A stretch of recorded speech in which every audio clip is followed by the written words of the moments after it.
amar ku bixinayaa neef xoolaa oo loo ogol yahay maanta wixii ka dambeeya ma jirto soo roobka mudiin wasaaradda intaan joogo calaf baalgan ka soo saaraya cid suurtaay kartaa ma jirto waa inay deegaankii iyo dadkii abaaraha aynu kaga baxsano oo calaf maanta inagu filan ma aysan wadankeena waxaan u baahnay marka inuu calafkii soo saarno calafkeeni maartay aynu u noqdo calaf maartay la isku haleyn karo laakiin hadda markay abaar dhacdo aan kolba meelo carnaan dadka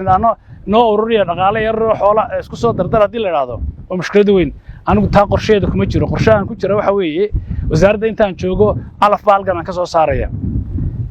cid suurtaay kartaa ma jirto ولا عد ترى deegaan baan nahay wala cid kala meel kala sheegata toon wasaaradda xanaanada halkan leh halkan aan laga beeray wax walba iyada laga soo saaraya dadka deegaanka ee meesha joogaana faa'iidada ugu badan bay ka helayaan leeyihiin inta waxaan ku darayaa mashruucan aad arkaysaan oo jaalay mashruuc ballaaran baa runtii muddo imika malaha 10 sano u dambeysay mashruucan waxa la doonayay mashruuc weyn oo macna dhalaw noqdo nasiib darro intii naga horeysay waxa kama suura gelin waxaan maanta doonaynaa inaanay nagu fashilmin aynu suura gelino anagoo ku shaqeynayna wax qabadka dawladda xukuumadda ee madaxweynuhu nafaray waa inaan wax soo saar sameeyno hadii la raado waxa ugu muhiimsan priority-ga number 1 oo ah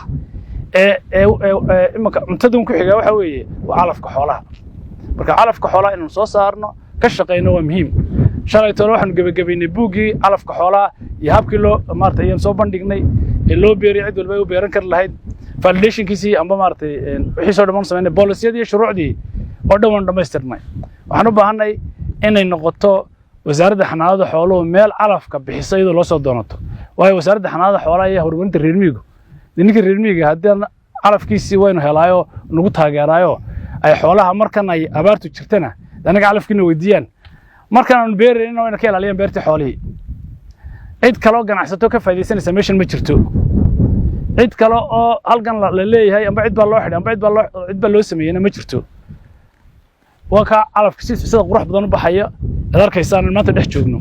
وحن بيرن وحوي مدة كون بيهد ما أنت وحويان وحن رجينا إن أنت عدينو بيرنو وحن قبائنا إن آدي نوقف فلانتاي وح بدنا يكتر دون تسوى صار سديلا وحن قالوا دوني ما أنت إن نلقى كعدينو مشروع عن وجهه ورنتي لو قلت لك عليه إن لو إن النقطة مشروع صار حوالها النول أو كروس بريدنج waxaan raadaa ama neefka injisigiisii wax badan laga bedelo qoladii waaweynada jamusiga hay'adda tii kalaba aan halkan ku beeri karno maanta laga bilaabo waxaan sameyn doonaa shantii ugu horeysay tijaabada ahayd maanta loo soo iibinaya anagu budgetna lagu tala galay ma hayno oo qorshe ugu tala galay ma jirto laakiin annaga xindiyayga isticmaalayna soo iibinayna maanta shanta neefood soo kaxayna salka sadkeenisa dirar shantaasaynu ku bilaabaynaa cross breeding-keedii baynu sameynaynaa wixii looga baahan yahay mashruucana waxaanu ku bilaabi doonaa gradually hadii la yiraahdo marka runtii aad iyo aad baan mahadsantiin dadka reer Gabiley iyo dadka reer Wajaalna runtii aad baan u salaamayaa mashaariicda wax qabadka ee number 1 ka waxa kamid ah inaynu calaf xoolaha sameysano aynu beerano kaasuma wax inoo taraya inagu waxaynu ku noolnahay maaha shidaal inagu kuma noolin neefka xoolaha baynu ku noolnahay neefka xoolaha waa in la ilaaliyo la tayeeyo la nafaqeeyo marka runtii maanta waxaan ku faraxsanahay inaan aragno bankiyan maartay calafkan shalay beernay maanta oo ka quruxda badan inta la ka soo baxay